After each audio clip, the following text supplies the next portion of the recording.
finding God's will. That is my theme today. आज का मेरा विषय है परमेश्वर की इच्छा को खोजना।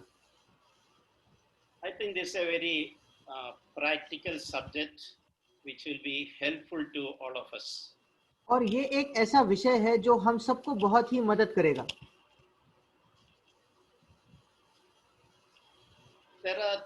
Why we need to seek God's will in our life? What is so special about it? क्यों हमें परमेश्वर की इच्छा हमारे जीवन में जानना जरूरी है, उसके बारे में इतना विशेष क्या है?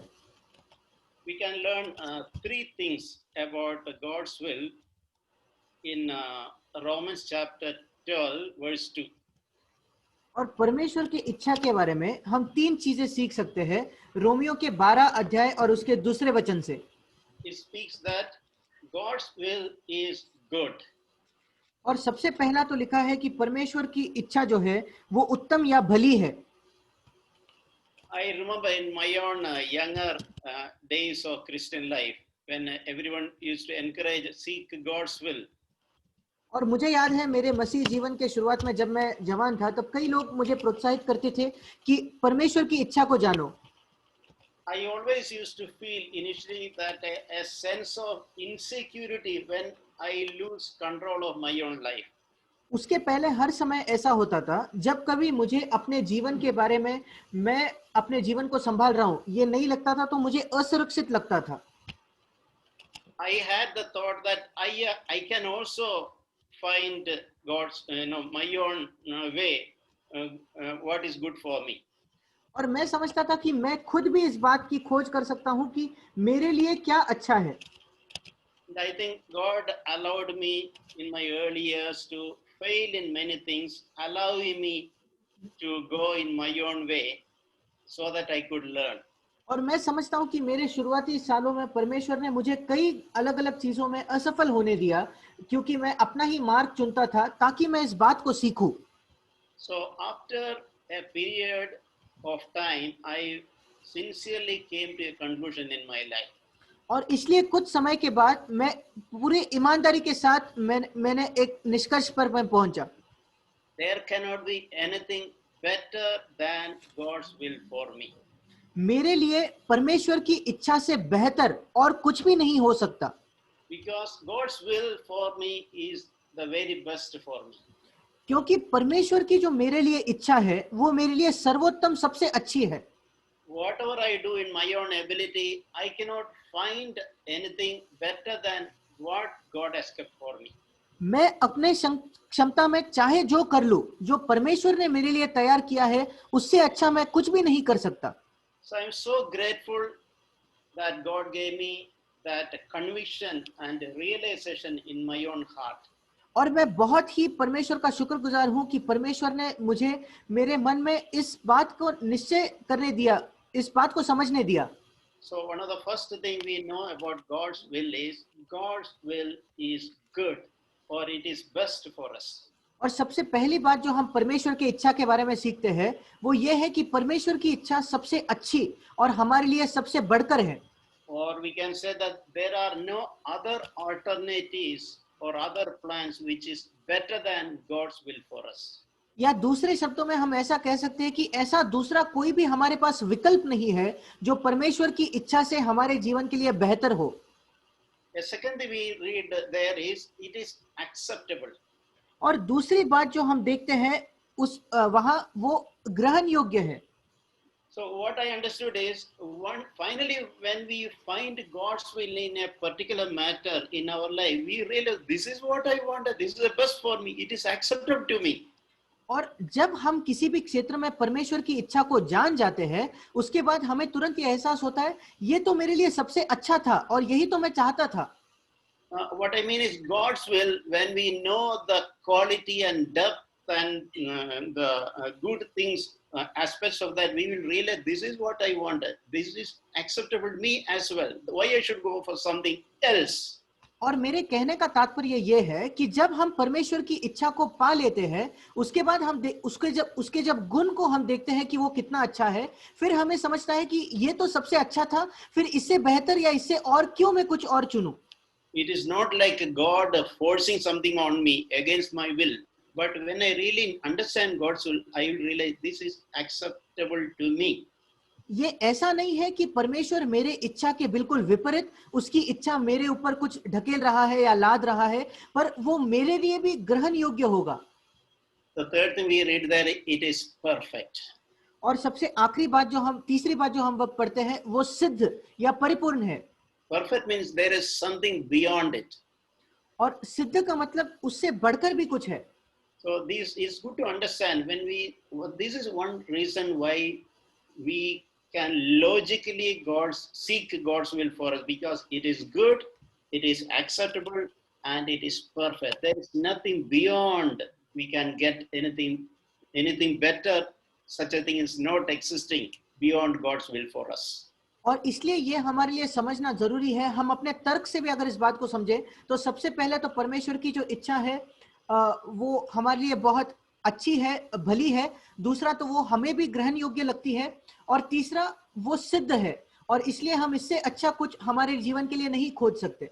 So this is a good reason why naturally our heart should be always sincerely seeking to understand God's will whenever we are making some decisions in our life.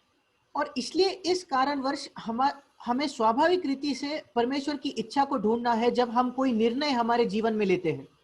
Another verse I want to read is which we know very familiar, Jeremiah chapter 29:11.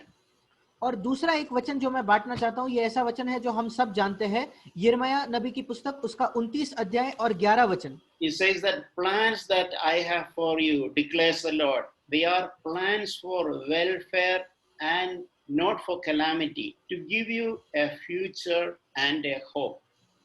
और यिर्मयाह 29:11, क्योंकि यहोवा की यह वाणी है कि जो कल्पनाएं मैं तुम्हारे विषय करता हूं उन्हें मैं जानता हूं, वे हानि की नहीं वरन कुशल ही की है, और अंत में तुम्हारी आशा पूरी करूंगा. So it's very clear, God's will plans for our life is for our welfare. और ये बिल्कुल स्पष्ट है कि परमेश्वर की जो हमारे जीवन के लिए कल्पनाएं हैं वो हमारे भलाई के लिए है. And it offers us a future and a hope. और उसके वजह से हमें एक आशा और हमारे लिए एक भविष्य मिलता है. And a second aspect is God is also genuinely eager to reveal His will for us. और एक दूसरी बात यह है कि परमेश्वर खुद भी ये बहुत तीव्र इच्छा रखता है कि वो हम पर अपनी इच्छा को प्रकट करे. More than our interest, God, being our Father, is interested to show us His ways and His will for us. परमेश्वर की इच्छा जानने में जितनी हम दिलचस्पी रखते हैं, उससे कई बढ़कर परमेश्वर चाहता है कि उसकी इच्छा प्रकट करे, क्योंकि वो हमारा पिता है. There's a verse in Psalm 32 which used to really help me as a very specific scripture. Psalm 32 verse 8. और भजन उसका 32 और उसका 8 वचन, इस वचन ने मेरी बहुत सहायता की. I will instruct you and I will teach you in the way which you should go. I will counsel you with my eye upon you. मैं तुझे बुद्धि दूंगा और जिस मार्ग में तुझे चलना होगा उसमें तेरी अगुवाई करूंगा. मैं तुझ पर कृपा दृष्टि रखूंगा और सम्मति दिया करूंगा. So this indicates God is interested to instruct us and to guide us and even monitor the way we go ahead so specifically and intimately. और ये वचन इस बात को दर्शाता है कि परमेश्वर हमें मार्गदर्शन देना चाहता है.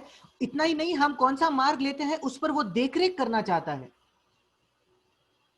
We read a verse in Isaiah chapter 30, 21. और यशायाह नबी की पुस्तक उसका अध्याय 30 और उसका 21 वचन.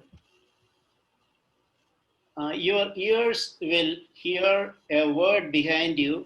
This is the way, walk in it, whenever you turn to the right or to the left. जब कभी तुम दाहिनी या बाई ओर मुड़ने लगो, तब तुम्हारे पीछे से ये वचन तुम्हारे कानों में पड़ेगा, मार्ग यही है, उसी पर चलो. So this means that whenever we are to make a decision or whenever we are at a crossroad, इसका मतलब ये उस समय के बारे में है जब हमें कोई निश्चय लेना है या हम कोई चौराहे पर खड़े हैं. and when we need to make a decision, pondering where to take a left or right side. और जब हमें ये निर्णय लेना होता है कि हम दाहिनी ओर मुड़े या बाएं ओर मुड़े. God is interested to speak to us through a gentle voice. This is the way, walk in it.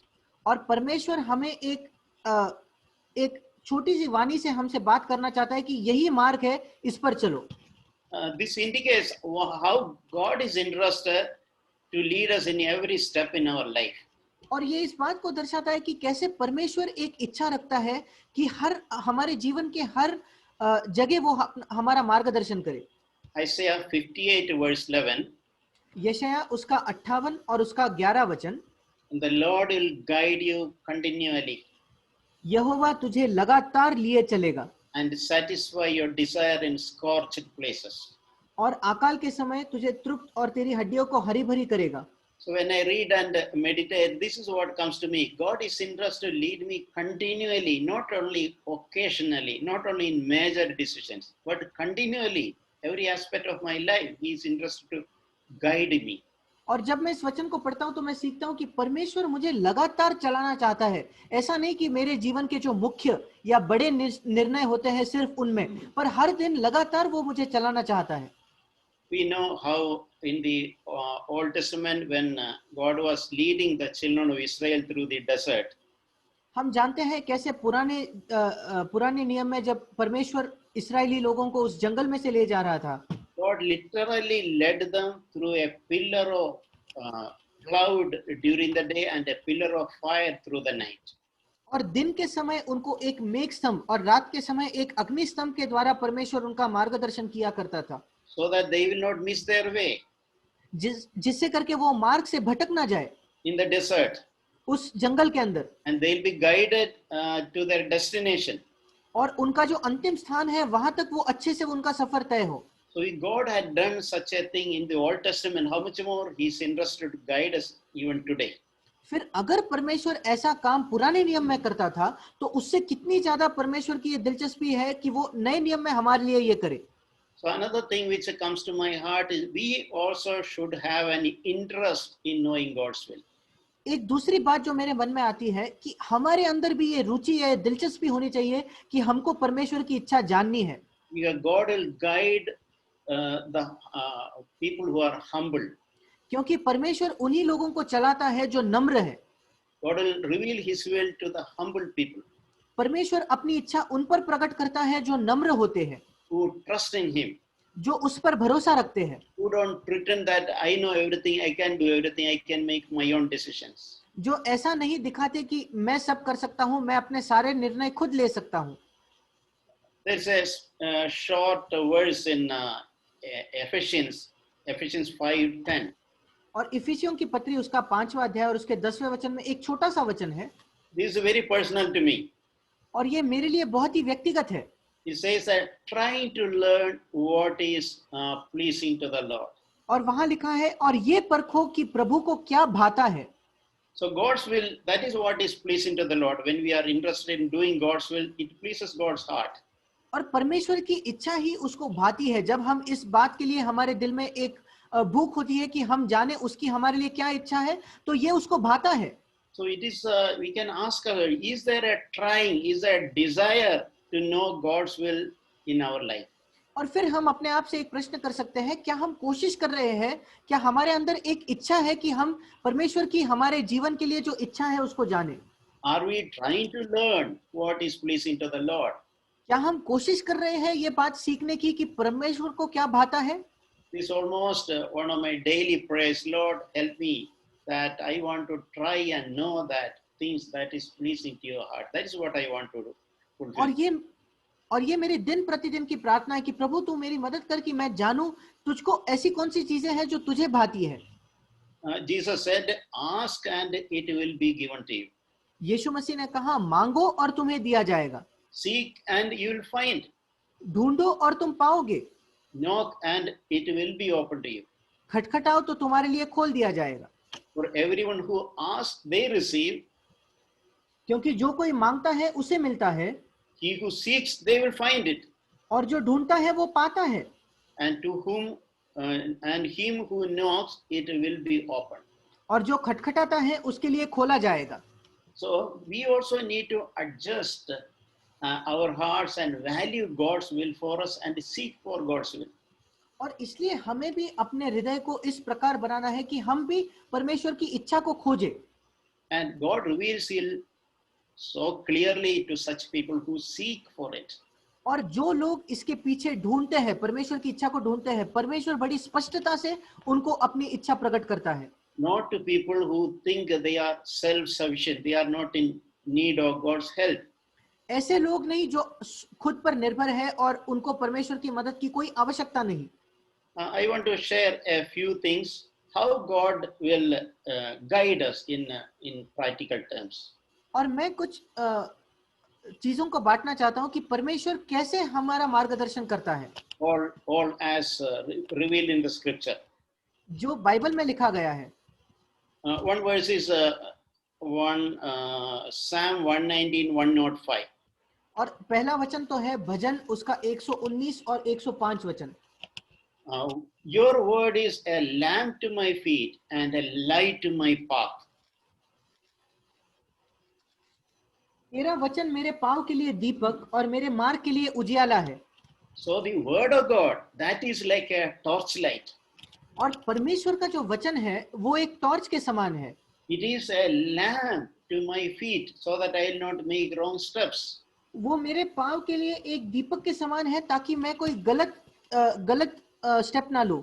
And it lightens up my way. और उसके वजह से मेरे जो मार्ग है उसमें उजियाला होता है। So this is a good reason why we should be familiar with the God's word. और ये एक अच्छा कारण है जिस वजह से हमें परमेश्वर के वचन को अच्छी तरह से जानना है। God's will is broadly revealed in God's written word, scripture. परमेश्वर की जो इच्छा है वो एक तरीके से परमेश्वर के वचन में प्रकट की गई है। If your minds and hearts are saturated by God's word, it is easy for us to understand God's heart and God's will.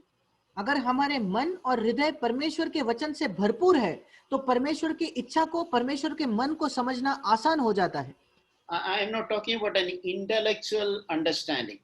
और सिर्फ बुद्धि के अंदर या तर्क शक्ति से वचन को समझने के बारे में मैं नहीं कह रहा, But understand in heart why God has written a particular verse or particular scripture.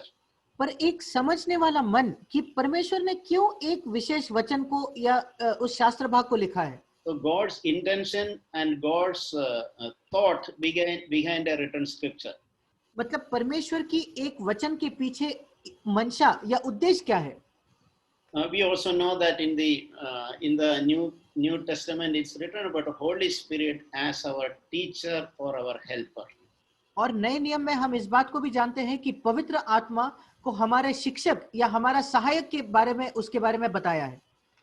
John 14:26 it says he will teach you all things. यूहन्ना 14 और उसके 26 वचन में लिखा है कि वो तुम्हें सब बातें सिखाएगा। So if your heart is tuned to the voice of the Holy Spirit who is dwelling in us, he will teach us, he will direct us all things. फिर अगर हमारा हृदय पवित्र आत्मा की आत्मा सुनने के आदी है जो हमारे अंदर रहता है तो वो हमारा मार्गदर्शन करेगा, वो हमें सारी बातों को सिखाएगा। And John 16:13 also says when the Spirit of truth comes, he will guide you into all truth. और यूहन्ना 16 के 13 में भी लिखा है, परंतु जब सत्य का आत्मा आएगा तो तुम्हें सब सत्य का मार्ग बताएगा। So Holy Spirit will guide us into all the truth. और पवित्र आत्मा हमारा सारे सत्य के अंदर मार्गदर्शन करेगा। We can imagine when the 12 disciples were with Jesus, they will always run to Jesus to consult. हम ये बात को सोच कर देख सकते हैं कि जब 12 शिष्य यीशु मसीह के साथ चलते थे तो कुछ भी समस्या हो तुरंत यीशु मसीह से कुछ सलाह मांगने जाते होंगे। So now for us, Jesus is not physically present with us. आज हमारे लिए शारीरिक रूप में यीशु मसीह हमारे साथ उपस्थित नहीं है, But Jesus has sent the Holy Spirit into all of us so that we can all consult the Holy Spirit at every moment. पर यीशु मसीह ने हमारे लिए पवित्र आत्मा को भेजा है जो हमारे अंदर रहता है, जिसको हम हर समय उससे सलाह मांग सकते हैं। So that is why Jesus said, it is good that I go to the Father so that I can send you Holy Spirit the helper. और इसलिए यीशु मसीह ने कहा कि ये तुम्हारे लिए अच्छा होगा अगर मैं अपने पिता के पास लौट जाऊं, क्योंकि मैं तुम्हारे लिए एक सहायक अर्थात पवित्र आत्मा को भेजूंगा। So a third way how God would lead us is through our external circumstances. और तीसरा जरिया जिसके द्वारा परमेश्वर हमें अपनी इच्छा के पास ले जाता है, वो है हमारे आसपास जो परिस्थिति होती है। Our external circumstance on which we have no control, God will work in those situations to fulfill His will. हमारे जो बाहरी परिस्थिति होती है जिस पर हमारा कोई भी नियंत्रण नहीं है, परमेश्वर उसमें इस प्रकार काम करेगा ताकि हम उसके इच्छा को वो अपनी इच्छा को पूरा करे। So we see a good example when Abraham sent Eliezer to look for a wife for Isaac. और इसका एक अच्छा उदाहरण हम देखते हैं जब अब्राहम ने अपने पुत्र के लिए एक दुल्हन ढूंढने के लिए अपने दास एलिएजर को भेजा था। So Eliezer went and near a well. It is written in Genesis chapter 24:11 onwards. और उत्पत्ति की पुस्तक उसके 24:11 से आगे इस बात को लिखा है कि जब एलियाजर एक कुएं के पास जाता है, And he made the camels to sit down. और उसने वहां उन ऊंटों को खड़ा किया, And he made a silent prayer to God because he don't know where, what is to do. Where is the girl for Isaac? He did not know anything. और वहां उसने एक छोटी सी प्रार्थना की क्योंकि वो नहीं जानता था वो लड़की कहाँ है जो इसहाक के लिए परमेश्वर ने चुनी है। He just prayed. He just obeyed Abraham and left, set out this journey. उसने सिर्फ अब्राहम की बात मानकर वो सफर शुरू किया। Then he prayed, behold, as I am standing by the spring, and the daughters of the city come to draw water. और उसने प्रार्थना की कि देख मैं जल के इस सोते के पास खड़ा हूं और नगरवासियों की बेटियां जल भरने के लिए निकली आती है। Let it be that the girl to whom I say, please let down your jar so that I may drink. और फिर वो कहता है इसलिए ऐसा होने दे कि जिस कन्या से मैं कहूं अपना घड़ा मेरी ओर झुका कि मैं पीऊं। Yeah, and she answers, drink and I will water your camels also. और वो कहे ले पी ले, पीछे मैं तेरे ऊँटों को भी पिलाऊंगी। And may she be the one you have appointed for Isaac. ये वही हो जिसे तूने अपनी दास इसहाक के लिए ठहराया हो। In verse 15 it is written, और 15 वचन में ये लिखा है, Genesis 24:15. उत्पत्ति उसका 24 और 15 वचन। Before he had finished speaking, behold, Rebekah, who was born to Bethuel, the son of Micah, came to the well with a jar on her shoulder. और ऐसा हुआ कि जब वो कह ही रहा था कि रिबका जो अब्राम के भाई नाहोर के जन्माए मिल्का के पुत्र बतूएल की बेटी थी, वो कंधे पर घड़ा लिए हुए आई। And Eliezer asked her, please let me drink a little water from your jar. और फिर एलियाजर ने पूछा कि अपने घड़े में से थोड़ा पानी मुझे पिला दे। And she said in verse 19, I will draw also for your camels until they have finished drinking. और 19 वचन में वो जवाब देती हैं, मैं तेरे ऊँटों के लिए भी तब तक पानी भर भर लाऊंगी तब जब तक वे पी ना चुके। So with this, it was a confirmation for Eliezer. और ये एलियाजर जो चाहता था उसके लिए ये एक सहमति की बात थी। So the Rebecca who is standing in front of him is the girl for Isaac. और जो रिबेका जो उसके सामने खड़ी है वो इसहाक के लिए सही है, इसकी पुष्टि हो गई। Sometimes people call, some accidentally it happened, etc. और कई बार लोग कहते हैं कि ये यूं ही हो गया। So this is an example how God can work in our circumstances over which we have no control. और ये इस बात को दर्शाता है कि परमेश्वर कैसे हमारे परिस्थितियों में काम करता है जिन परिस्थितियों के ऊपर हमारा कोई नियंत्रण नहीं है। When we are earnestly seeking God's will and we are not seeking anything else. जब हम पूर्ण हृदय से परमेश्वर की इच्छा को ढूंढ रहे हैं और किसी भी और चीज को हम नहीं चाहते, God will work situations and connect us with the right people. परमेश्वर हमारे परिस्थितियों में काम करेगा और सही लोगों के साथ हमको वो जोड़ेगा। And work in the circumstances beyond our control. और जो परिस्थितियां हमारे नियंत्रण से बाहर है उनमें भी वो काम करेगा। This one way God leads His people. ये एक तरीका है जिससे परमेश्वर अपने लोगों को चलाता है। Almost identical, similar thing is written in about Ruth. और बिल्कुल ऐसी ही बात हम रूथ के जीवन के बारे में भी पढ़ते हैं. About Ruth, it is written after Naomi and Ruth came back. और जब नाओमी और रूथ वापस लौट आए, They came in all poverty, और वो बिल्कुल गरीबी में वापस आए, without anything. उनके पास कुछ भी नहीं था. And Naomi sent Ruth for gleaning the harvesting field. और नाओमी ने रूथ को भेजा ताकि जो खेत में उपज थी उसको वो काट के लाए. She did not know anybody in that city. उस शहर में वो किसी को भी नहीं जानती थी. So it's mentioned that that is in Ruth chapter 2 verse 3. और ये रूथ 2 उसके दूसरा अध्याय तीसरे वचन में लिखा है. She went and at random he gleaned some field one after the other. और इसलिए वो जाकर एक ऐसे ही कोई खेत में जाके जो लवने वालों थे उनके पीछे बीनने लगी. And without knowing that it was Boaz field, she finally reached the Boaz field. और ये न जानते हुए कि ये बोअज की खेत है, वो बोअज के खेत में पहुंच गई. It is mentioned that in that verse, she happened to come to the portion of field belonging to Boaz. और यहाँ तो लिखा है, और जिस खेत में वो संयोग से गई थी वो बोअज का खेत था. So God made that to happen. परमेश्वर ने इस बात को किया. God's unseen hand was guiding Ruth. परमेश्वर का जो दिखने वाला जो हाथ है वो रूथ का मार्गदर्शन कर रहा था. This is something tremendously encouraging. और ये बहुत ही हमें प्रोत्साहित करने वाली बात है. Even when we don't know where to go, whom to contact, what to do. जब हम ये नहीं जानते कि हम कहाँ जाए, किससे संपर्क करें या क्या करें. If our heart is set to do God's will, अगर हमारा हृदय इस बात पर निश्चित है कि हमें परमेश्वर की इच्छा को पूरा करना है, God will make it to happen that we are led to the right people or right place. परमेश्वर ऐसा करेगा कि हम सही जगह या सही लोगों से मिले. I sometimes I think about my own life. और कई बार मैं अपने ही जीवन के बारे में सोचता हूँ. Whether about my finding a job, about a marriage or any such things. नौकरी खोजने के बारे में या मेरे विवाह के संबंध में या ऐसी सारी चीजों के बारे में. It's not because I found the right thing, because I interviewed some people or I made an advertisement. Nothing like that.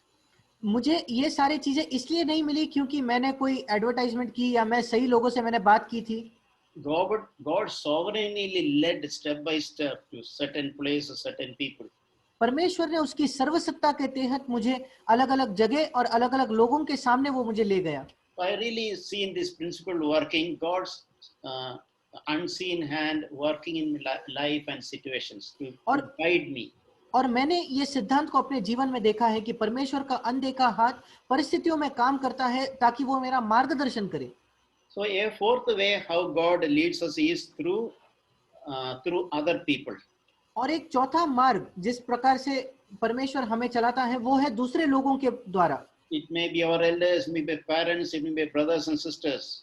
वो शायद हमारे अगुए हो सकते हैं, शायद हमारे माता पिता हो सकते हैं या हमारे भाई बहन हो सकते हैं. Through their advice or their sharing an opinion, they can confirm God's will for us. उनकी सलाह के द्वारा या जब वो अपने राय को देते हैं उसके वजह से जो परमेश्वर की इच्छा है उसकी हमारे मन में पुष्टि होती है. There's a verse in Proverbs 11:14. और नीति वचन उसके 11:14 में एक वचन है, where there is no guidance the people fall, but in abundance of counselors there is victory. जहां बुद्धि की युक्ति नहीं वहां प्रजा विपत्ति में पड़ती है, परंतु सम्मति देने वालों की बहुतायत के कारण बचाव होता है. So we know when we are filled with pride, we will not feel like asking somebody or consulting somebody. हम जानते हैं कि जब हम घमंड से भर जाते हैं तो हम कभी नहीं चाहते कि हम किसी और से पूछे या सलाह मशवरा करें. But if we are really humbled, we can ask, brother, please, what is your advice? Honestly, we can ask. पर अगर हम सचमुच नम्र है तो हम जरूर किसी से पूछेंगे, भाई आपकी क्या सलाह है. And so remember that one way God leads us is through counselors. और इस बात को याद रखें कि एक तरीका जिससे परमेश्वर हमें चलाता है वो लोगों से सलाह लेने के द्वारा. So I want to share something how God reassures God's will for us. और फिर मैं एक बात को बांटना चाहता हूं कि परमेश्वर जब अपनी इच्छा को प्रकट करता है तो उसकी पुष्टि किस प्रकार करता है। One of the ways by prayer, that is written in Colossians chapter 4. एक बात तो है तो प्रार्थना करके, जो कुलुसियों की पत्री उसके 4 अध्याय में लिखा है। Colossians 4 verse 12, Epaphras, who is one of your number, a bondslave of Jesus Christ, send you his greetings, always laboring earnestly for you in his prayers, that you may stand perfect and fully assured in the will of God. कुलुसियों की पत्री 4 अध्याय 12 वचन, Epaphras जो तुम में से है और मसीह यीशु का दास है, तुम्हें नमस्कार कहता है और सदा तुम्हारे लिए प्रार्थनाओं में प्रयत्न करता है, ताकि तुम सिद्ध होकर पूर्ण विश्वास के साथ परमेश्वर की इच्छा पर स्थिर रहो। Yeah. So by prayer, we are, whether we pray for ourselves or request others to pray for us, so that we will stand perfect and fully assured in the will of God.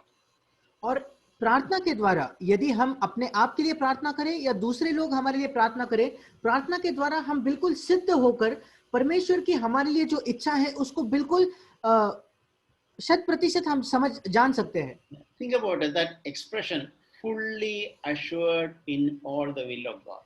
और परमेश्वर की जो इच्छा है उसके बारे में बिल्कुल आश्वस्त रहने के बारे में सोचना। Yeah, especially in major decisions such as marriage, etc., we had to be fully assured of the will of God. विशेषकर जो बड़े बड़े निर्णय होते हैं, जैसे विवाह का निर्णय है, इन बातों में हमें बिल्कुल पूरी तरीके से परमेश्वर की इच्छा क्या है इसके बारे में आश्वस्त होना जरूरी है। There should not be an element of ambiguity or confusion. और हमारे मन में कोई भी शक या संदेह नहीं होना चाहिए। So God assures that through our earnest, humble prayers. और परमेश्वर इस बात को सुनिश्चित करता है जब हम पूरे दिल से और नम्रता से प्रार्थना करते हैं। So another assurance of God's will is by the peace which we can experience in our heart. दूसरा एक जरिया जिससे हम परमेश्वर की इच्छा को बिल्कुल उसके बारे में आश्वासित हो सकते हैं, वो है परमेश्वर की शांति जो हमारे हृदय में आती है। Whenever we make the right decision, there will be a rest or a peace in our spirit. जब कभी हम कोई सही निर्णय लेते हैं तो हमारे आत्मा के अंदर एक शांति या एक विश्राम सा होता है। Because we read in Romans 8 verse 6, the mind of the spirit is life and peace. क्योंकि हम रोमियो की पत्री उसके 8वें अध्याय में पढ़ते हैं कि पवित्र आत्मा में जो मन है वो शांति और जीवन है। So there is peace when we are in the ways as the Holy Spirit is leading us. और हमारे अंदर ये शांति होती है अगर हम उस मार्ग में हैं जिसमें पवित्र आत्मा हमें चला रहा है। Because God is not a God of confusion. क्योंकि परमेश्वर जो है वो किसी भी प्रकार के कंफ्यूजन का परमेश्वर नहीं है। We read similar thing in Philippians 4 also. और इसी बात को हम फिलिपियों की पत्री उसके 4 अध्याय में भी पढ़ते हैं। When we pray, the verse says that the peace of God, which surpasses all comprehension, will guard our hearts and our minds in Christ Jesus. अंकल वर्स 4:7. और फिलिपियों उसका 4 अध्याय और 7वां वचन लिखा है, जब हम प्रार्थना करते हैं तो परमेश्वर की शांति जो सारी समझ से परे है हमारे हृदय, तुम्हारे हृदय और तुम्हारे विचारों को मसीह यीशु में सुरक्षित रखेगी। Yeah, so I mentioned about 4 things. और मैंने 4 बातों के बारे में बताया। One is word of God. एक तो है परमेश्वर का वचन। God will never guide us anything contrary to the word of God. परमेश्वर कभी भी हमें इस प्रकार से नहीं चलाएगा जो परमेश्वर के वचन के विपरीत या खिलाफ हो। I'll tell you an example. For example, about a marriage, suppose a marriage proposal come with an unbeliever. उदाहरण स्वरूप अगर एक शादी की बात चलती है एक अविश्वासी के साथ विवाह के बारे में, But Bible says that you do not be unequally yoked with an unbeliever. पर परमेश्वर का वचन कहता है कि किसी भी अविश्वासियों के साथ एक असमान जुए में हमें नहीं जुड़ना है। So we immediately know that marrying an unbeliever is directly against God's written word. फिर हम बिल्कुल तुरंत इस बात को समझते हैं कि एक अविश्वासी से विवाह करना परमेश्वर का जो लिखित वचन है इसके बिल्कुल खिलाफ है।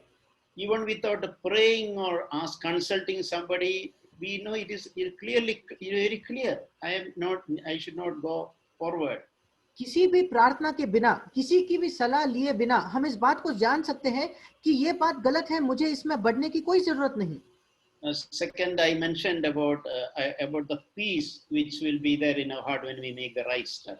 दूसरी बात मैंने बताई, शांति जो हमारे मन में होगी जब हम कोई सही कदम उठाएंगे, Instead of confusion and turmoil. और हमारे मन में कोई बेचैनी हो उसके बजाय या गड़गड़ी हो उसके बजाय। And another thing I mentioned about external circumstances. और दूसरी बात मैंने बताई जो हमारे बाहरी परिस्थिति होती है, God connecting together external circumstances and situations. परमेश्वर सारे परिस्थितियों को एक प्रकार से जोड़ता है। And for these counselors, और चौथा है लोगों से सलाह लेकर। I heard a good illustration.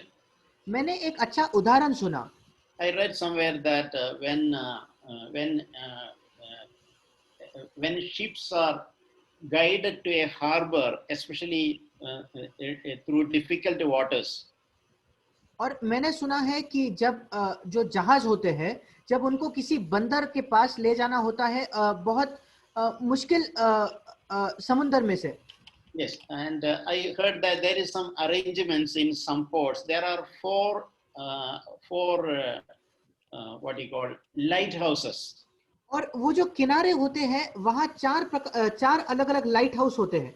So the captain of the ship is supposed to align his ship so that all these four lights are one behind the other. और वो जो जहाज का जो कप्तान होता है उसको इस प्रकार से जहाज को लगाना है, वो जो चारों लाइट हाउस होते हैं वो बिल्कुल एक ही लाइन में एक के पीछे एक होने चाहिए। Then he is sure that that is a safe route to approach the harbor. और फिर वो एक बात समझ सकता है कि किनारे में जाने के लिए यही मार्ग सही है, सुरक्षित है। So in the same way, these four things, when the word of God, the peace in our heart, the external circumstances, and the advice of the counselor, when all this match together, we can fairly sure that I am in God's will, I am in the right direction. और उसी प्रकार ये जो चार बातें हैं, परमेश्वर का वचन, हमारे मन में परमेश्वर की शांति, हमारे जो बाहरी परिस्थितियां होती हैं और दूसरों की सलाह, जब ये चारों चीज एक ही दिशा में होती है तब हम समझ सकते हैं कि परमेश्वर की इच्छा मेरे लिए यही है। I heard a useful example again during my student times. और जब मैं एक विद्यार्थी था तब मैंने एक अच्छा उदाहरण सुना। When you are trying to find God's way, if God shuts a door, do not try to go to the other side through the ventilator. जब तुम परमेश्वर की इच्छा को जानने की कोशिश कर रहे हो, तब अगर तुम्हारे सामने परमेश्वर कोई द्वार को बंद करे तो वो द्वार उसकी दीवार लांग के कहीं से वेंटिलेटर से जाने की कोशिश ना करना। Yeah, it is not for if you are somehow determined, I want to do that will, I want to marry this girl, I want to definitely get the job. Forcefully making our own decision, we will miss God's will. अगर हमने अपने बात में पहले से ये निश्चय कर लिया है, ये ठान लिया है कि मैं इसी लड़की से विवाह करूंगा, मुझे यही नौकरी चाहिए, फिर हम बिल्कुल परमेश्वर की इच्छा से चूक जाएंगे। If God is closing a door, that is a fairly sure thing that this is not God's will for me. अगर परमेश्वर किसी भी दरवाजे को बंद करता है तो ये बात बहुत ही अच्छी है समझने के लिए कि ये बिल्कुल ही परमेश्वर की मेरे लिए इच्छा नहीं है। I'll read a verse and close. Psalm 139:5. मैं एक वचन पढ़कर अंत करूंगा, भजन संहिता उसका 149 और 5वां वचन। You have enclosed me behind and before and laid your hand upon me. तूने मुझे आगे पीछे घेर रखा है और अपना हाथ मुझ पर रखे रखा है। And 6 also, such knowledge is too wonderful for me. It is too high. I cannot attain to it. और छठा वचन भी, ये ज्ञान मेरे लिए बहुत कठिन है, ये गंभीर और मेरी समझ से बाहर है। Amen. आमीन।